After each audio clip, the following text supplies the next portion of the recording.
করিস 2 টাকার কাজ আমার মুখের উপর না বলা, নেতার বোনের মুখের উপর না বলা শিখেছিস তাই না? ফোন দিবি না? দে তোর ভাইকে ফোন দে। ফোন দে। দে ফোন দে। ফোন দে। এই ফকিনির বাচ্চা, তোর এত বড় সাথে আমার গালে থাপ্পড় মেরেছিস। চুপ। আই মুচি, আই মুচি, আমার জুতাটা পরিষ্কার করে দে তো। ম্যাডাম, আমার এখন খাওয়ার সময় জুতা পালিশ আমি করি না। কি? আমার জুতা পরিষ্কার করার থেকে তোর খাওয়ার সময় বেশি হয়ে গেছে? হ্যাঁ, তোর খাওয়ার সময় বেশি ইম্পর্টেন্ট। তুই পরে খেতে যাবি, আগে আমার জুতা পলিশ করে দিবি, তারপর তুই যাবি। এর আগে আমি তোকে এখান থেকে যেতে দিব না। ম্যাডাম, আপনার আমি কইলামই তো, আমার খুব খিদা লাগছে, আমি খামো তারপরে কাজ করবো, আমি পারবো না। তুই জানিস আমি কে? আমার ভাইকে? আমার ভাই হচ্ছে এই এলাকার সব থেকে বড় নেতা, আর আমি সেই নেতার একমাত্র বোন। আর আমি না বলা মোটেও পছন্দ করি না। তোকে যেহেতু বলেছি আমার জুতাটা পলিশ করে দিবি, তার মানে তোকে এক্ষুনি আমার জুতা পলিশ করে দিতে হবে। তা না হলে কিন্তু তোর খবর আছে বলে দিলাম। ম্যাডাম, আপনি নেতার বোন হন আর যাই হন, আমি এখন পারবো না, আপনি যান, পরে করে নিন। কি? সামান্য একজন মুচি হয়ে আমার মুখে মুখে তর্ক করছিস? নেতার বোনের মুখে মুখে তর্ক করছিস? তোর এত সাহস?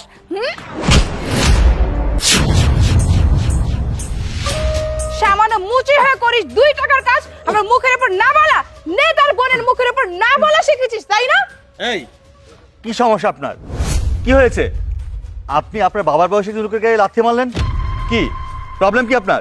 এই চুপ, একদম চুপ, গলার নামিয়ে কথা বল। আর তুই কি বললি? এই বুড়ো মুচির বাচ্চার সাথে আমার বাবার তুলনা করলি? সে আমার বাবার সমতুল্য। এই, তুই জানিস আমার বাবাকে? আমার বাবা হচ্ছে এলাকার শিল্পপতি প্লাস বিজনেসম্যান, আর আমার ভাই হচ্ছে এলাকার নেতা।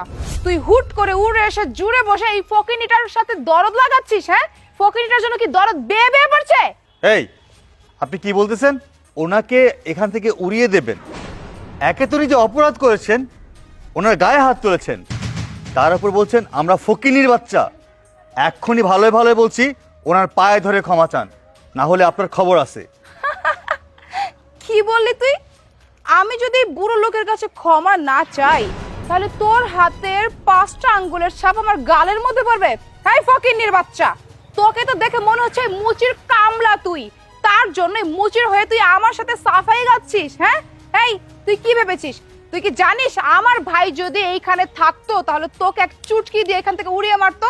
আমি তোদের আজকের মতো ওয়ার্নিং দিচ্ছি, আজকের পর তোদের 2 জনকে যদি আমি এইখানে বসতে দেখি না, তাহলে আমি আমার ভাইয়াকে বলবো যে তোদেরকে এই এলাকা থেকে ছুঁড়ে অন্য এলাকায় মারতে। ও, ক্ষমা চাইবেন না? আপনাকে যে কিভাবে ক্ষমা চাওয়াতে হবে সেই কৌশল আমার ভালোভাবে জানা আছে। ভালোই ভালোই ক্ষমা চান, না হলে কিন্তু আমার এই হাতের 5 আঙ্গুলের দাগ আপনার গালে পড়বে। হোয়াট? আমি কি না এই মুচির বাচ্চার পা ধরে ক্ষমা চাইবো? হাসালি তুই আমাকে। আমি না তোর সাহস দেখে অবাক হয়ে যাচ্ছি। অনেক বড় বড় কথা তাই না? দাঁড়া, আমি আমার ভাইয়াকে এক্ষুনি কল দিয়ে এখানে ডাকবো, আর তোরা কামলার এই মুচি মিলে কিভাবে এখানে বিজনেস করিস সেটা আমি দেখাবো। ওয়েট, আমি এক্ষুনি আমার ভাইয়াকে কল করছি। ফোন দিবি না? দে তোর ভাইকে ফোন দে। ফোন দে। দে ফোন দে। ফোন দে। এই ফকিনির বাচ্চা, তোর এত বড় সাথে আমার গালে থাপ্পড় মেরেছিস? চুপ! প্রথম থাপ্পড়টা মেরেছি এই আঙ্কেলের সাথে বেয়াদবি করার জন্য, আর দ্বিতীয় থাপ্পড়টা মেরেছি আমার থেকে ফকিনির বাচ্চা বলানোর জন্য। যা, তুই কি করবি কর, যা। ফোন আমার কাছে থাকলো। ঠিক আছে, ফোন রেখে দিয়েছিস না, রাখ।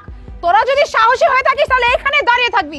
আমি এক্ষুনি গিয়ে আমার ভাইয়াকে ডেকে নিয়ে আসবো। Just wait and watch. ভাইয়া আসো, তাড়াতাড়ি আসো, এই কামরাটাকে তোমার সাহায্য করতেই হবে। এই মুচির বাচ্চা, তোর এত বড় সাহস! তুই আমার বোনের সাথে বেয়াদবি করছিস, আমার বোনের ফোন নিয়ে রাখছিস তাই না? ফোন বের কর। আরে ভাইয়া, এই মুচি না, ছাড়ো ওনাকে, ছাড়ো। উনি না, ওনার সাথে একটা কামলার বাচ্চা ছিল, ওই কামলার বাচ্চা আমার ফোনটা নিয়ে গেছে। ফোনটা আমি নিয়েছি। হ্যাঁ হ্যাঁ, এই ছোট লোকের বাচ্চাটাই, এই ছোট লোকের বাচ্চাটাই আমার ফোন নিয়ে গেছে। তার উপর আমার গালে ঠাস ঠাস করে 2 গালে 2টা থাপ্পড় মেরেছে। ওকে তুমি বিচার করো। আরে চুপ কর, কারা কি বলতেছিস? তুই সিরিস? স্যার, আসসালামু আলাইকুম। আপনি এখানে? ওয়ালাইকুম আসসালাম। আসলে এই এলাকায় আমার ডিউটি পড়েছে, তথ্য পেলাম এই এলাকায় অনেক অকারেন্স চলছে, তাই সিভিল ড্রেসে দেখতে এলাম যে কি অবস্থা।